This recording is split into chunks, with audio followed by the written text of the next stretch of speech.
Pokoknya semuanya lagi pada mencar di saat itu terjadi. Itu jauh lebih mengerikan daripada gua mikirin kayak gimana ya nanti gempa megatrust. Hola netizen yang tercinta, kabar bahwa ada 2 zona megatrust di Indonesia berpotensi menyebabkan gempa besar dan memicu tsunami karena sudah lama tidak melepaskan energi besarnya menjadi sorotan masyarakat beberapa hari terakhir. Hal ini bermula saat Kepala Pusat BMKG Daryono merilis pernyataan yang menyebut bahwa gempa di 2 megatrust di Indonesia tinggal menunggu waktu. Pernyataan Daryono sebetulnya muncul untuk mengomentari gempa Jepang pekan lalu yang bersumber dari megatrust Nankai. Dalam keterangan resminya, Daryono memperingatkan 2 megatrust di Indonesia, megatrust Selat Sunda dan megatrust Mentawai Siberut sudah lama tidak melepaskan energinya. Setelah keterangannya itu, media sosial ramai dengan kerisauan tentang potensi pecahnya megatrust. Setelah berita mengenai potensi gempa besar dari 2 megatrust tinggal menunggu waktu, Daryono mengklarifikasi hal tersebut. Menurutnya, itu bukan berarti gempa mau terjadi dalam waktu dekat. Pasalnya, belum ada teknologi yang bisa memprediksi gempa. Pihaknya cuma mewaspadai 2 segmen megatrust yang belum juga melepaskan gempanya. Megatrust merupakan pertemuan antar lempeng tektonik bumi di zona subduksi, yakni titik di mana satu lempeng meluncur ke bawah lempeng lain yang biasanya ada di lautan. Bahaya utama dari megatrust adalah gempa besar dan tsunami raksasa. Meski demikian, para pakar dari luar maupun dalam negeri mengatakan bahwa gempa yang bersumber dari megatrust sampai saat ini belum bisa diprediksi. Daryono menegaskan meski gempa dari 2 megatrust di Indonesia tinggal menunggu waktu, hal tersebut bukan berarti kejadiannya dapat diprediksi. Nah, gimana nih menurut netizen yang terhormat? Silahkan berkomentar ya.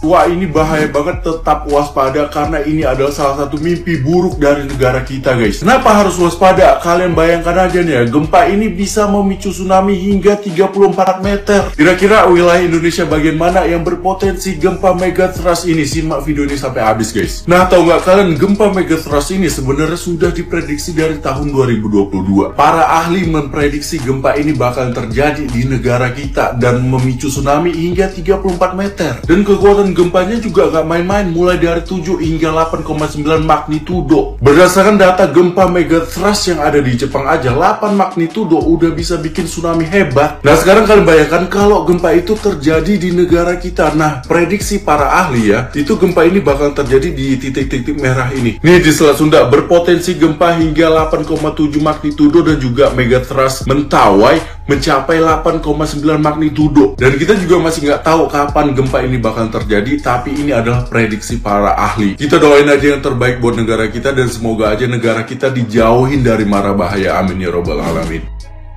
Soal gempa megatrust, sebenarnya ini bukan info baru, tapi udah lama. Nah, sekarang mungkin udah naik lagi. Diprediksi lagi akan guncang Indonesia yang kekuatannya emang nggak main-main, hingga 8,9 magnitudo, yang berpotensi mengakibatkan guncangan hebat, tsunami. Tapi diharapkan informasi ini nggak menyebabkan kepanikan. Ya, siapapun tentu takut akan hal ini. Tapi bukan berarti kita santai dan tidak juga mempercayai ramalan atau prediksi manusia yang bisa saja salah. Kembali lagi, ini prediksi BMKG yang akan terjadi gempa besar di Palung Nankai Jepang dan sampai ke Indonesia. Gempa besar ini berpotensi terjadi di 2 megatrust Indonesia. Tentu saja ini sangat dikhawatirkan. Tapi sekali lagi jangan panik. Kita hanya bisa berantisipasi dan mempersiapkan diri dari sekarang. Karena dulu juga pernah terjadi kan. Bahkan Jepang sampai menyiapkan peti jenazah. Ya syukurnya nggak terjadi. Tapi yang namanya prediksi bisa salah bisa benar. Aktivitas gempa ini terjadi lempengan yang saling bertabrakan antara lempengan tektonik bumi yang berakibatkan tekanan besar. Ya sebenarnya tiap hari memang terjadi gempa kecil tapi nggak terasa aja. Karena begitu cara bumi melepaskan energinya. Yang bahaya ketika bumi menyimpan energinya dan dikeluarkan sekaligus. Indonesia sendiri terletak di pertemuan 3 lempeng tektonik besar sehingga apabila terjadi pergeseran yang saling bertabrakan pada lempengan tektonik, maka ancaman Indonesia akan serius, terutama di Pulau Jawa dan Sumatera. Megatrust sendiri segmennya memanjang ke selatan Kepulauan Indonesia dan sisi selatan Jawa Timur. Nah, wilayah yang paling terdampak terutama di pesisir.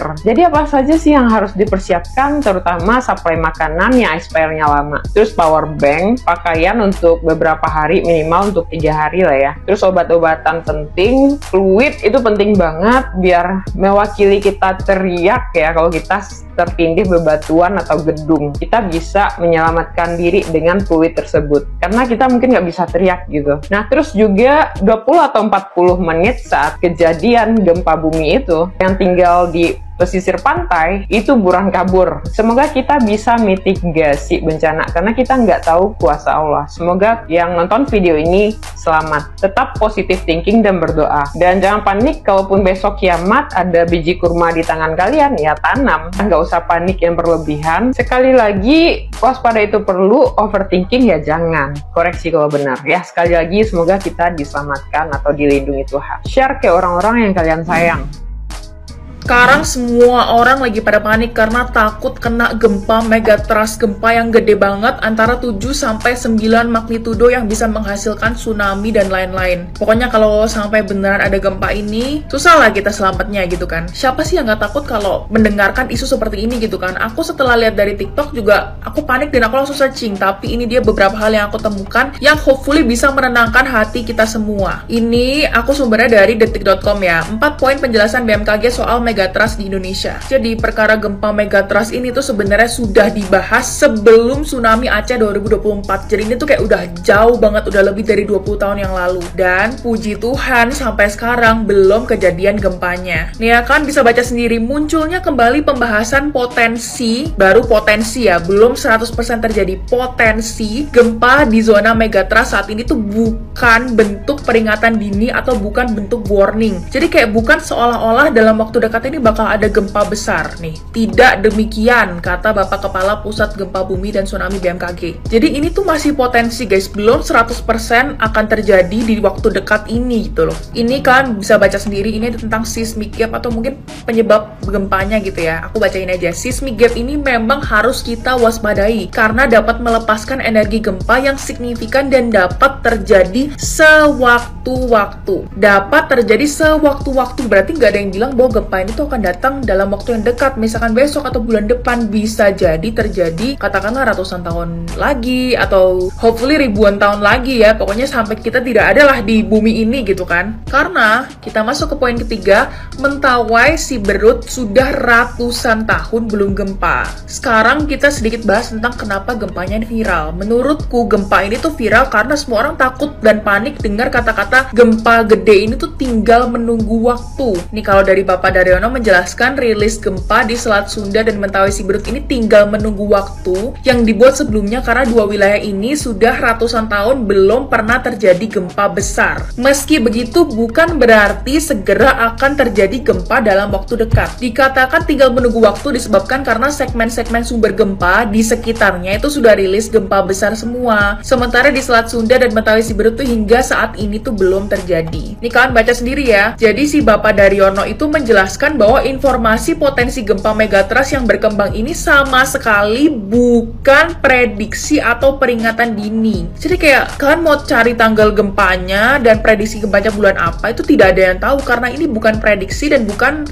peringatan dini. Dia meminta masyarakat tidak memaknai secara keliru seolah-olah akan terjadi dalam waktu dekat. Ini aja kata-kata dari Bapak Kepala Pusat Gempa Bumi dan Tsunami BMKG itu untuk kita tidak memaknai secara keliru karena banyak orang yang bilang gempa ini tuh seolah akan terjadi dalam waktu yang dekat. Menurutku kalau dari kata-kata ini sih harusnya kita nggak perlu panik ya. Mungkin kalau kita waspada, kita ada menyiapkan semua kayak dokumen-dokumen kita dalam satu tas atau kita nyiapin apa kayak makanan atau baterai segala segala macem, waspada, it's fine. Tapi kalau sampai panik yang berlebihan itu kayaknya tidak perlu, guys. Terus sekarang semua orang juga pada panik karena habis ngelihat gempa di Jepang 7,1 magnitudo. Terus kalian juga pasti ada yang lihat dong, ada kayak persiapan orang-orang Jepang dalam menghadapi gempa. Contohnya misalkan di supermarket air bersihnya tuh benar-benar diborong hampir habis. Terus ada yang nyiapin makanan, baterai segala macem. Tapi guys, gempa di Jepang ini tuh sebenarnya tidak ada kaitannya, tidak terkait langsung dengan peristiwa gempa kuat magnitudo. Jadi sebenarnya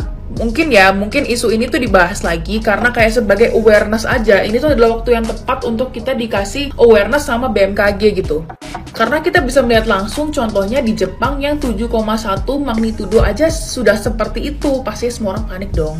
Cuman kita belum tentu terjadi dalam waktu dekat gitu. Jadi ini adalah mungkin waktu yang tepat untuk ngasih kita awareness. Cuman ya kita jangan terlalu kayak panik gitu. Karena belum bisa diprediksi nih gempanya tuh terjadi kapan. Hopefully semoga tidak terjadi dalam waktu dekat. Nih, masyarakat dihimbau untuk tetap tenang dan beraktivitas normal seperti biasa. Seperti melaut, berdagang, dan berwisata di pantai. Nah, kita melihat BMKG ini adalah lembaga yang mau melindungi kita kan. Kalau misalkan mereka sudah tahu dalam waktu dekat ini akan terjadi gempa megatrust ini, pasti mereka nggak akan menghimbau kita untuk beraktivitas normal seperti biasa, seperti melaut, berdagang, berwisata di pantai. Balik lagi ini menunjukkan bahwa gempanya hopefully semoga tidak terjadi dalam waktu dekat. Nah, kalau di Jepang tuh beda kasus, mungkin mereka sudah borong-borong air bersih, borong-borong makanan karena memang di sana tuh sudah terjadi gempanya, takut mungkin ada gempa susulan ya. Tapi kalau di sini tidak ada prediksi dan tidak ada peringatan dini, jadi beda kasusnya dan tidak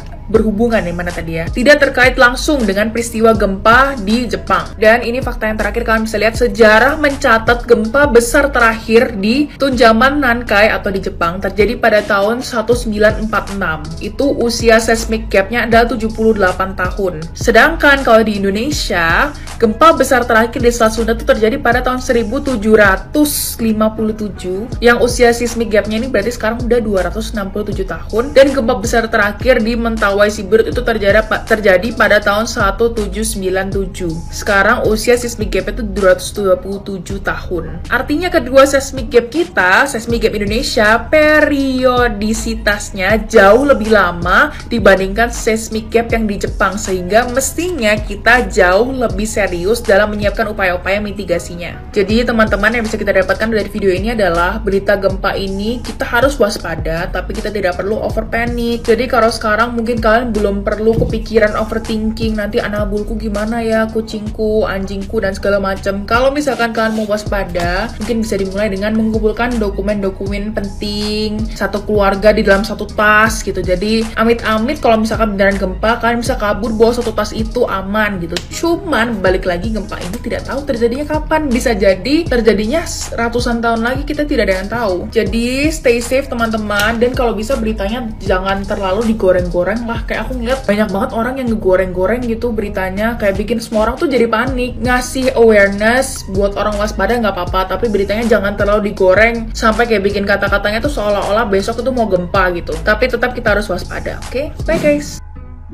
Ada yang lebih menakutkan dari gempa megatrust menurut gua. Yang lebih menakutkan dari gempa megatrust itu adalah ketika gempa itu sedang berlangsung, kamu dan keluargamu lagi terpencar-pencar. Contohnya anak lagi sekolah, terus yang istri-istri lagi di rumah, suami lagi kerja, pokoknya semuanya lagi pada mencar di saat itu terjadi. Itu jauh lebih mengerikan daripada gua mikirin kayak gimana ya nanti gempa megatrust. Karena kita hidup di Indonesia yang udah pasti ya gempa itu pasti akan terjadi. Kecuali kalian yang tinggalnya di area Kalimantan di mana ada garis khatulistiwa, di situ kemungkinan gempa tidak terjadi. Kata buku geologi gitu deh. Cuman kebayang nggak sih apabila hal tersebut memang benar-benar terjadi yang kita takutkan si gempa itu, kita udah mempersiapkan semuanya nih, kayak dokumen-dokumen udah ditaruh di satu tas, ada makanan, ada minuman, ada pakaian, pokoknya semuanya udah ready ya. Tapi di saat itu terjadi, keluarga kalian lagi mencar semua. Lebih gilanya lagi kalau tiba-tiba saluran komunikasi terputus, tiba-tiba kita nggak bisa nelfon, pokoknya tiba-tiba hilang sinyal atau gimana gitu. Kepikiran gak lo, apalagi anak-anaknya masih kecil gitu ya, misalnya masih SD, kayak aduh gimana ya gitu. di saat keadaan seperti itu. Itu aja sih, gue cuman berharap apabila gempa itu terjadi, tolong itu pas semua keluarga gue tuh kita lagi bareng-bareng gitu.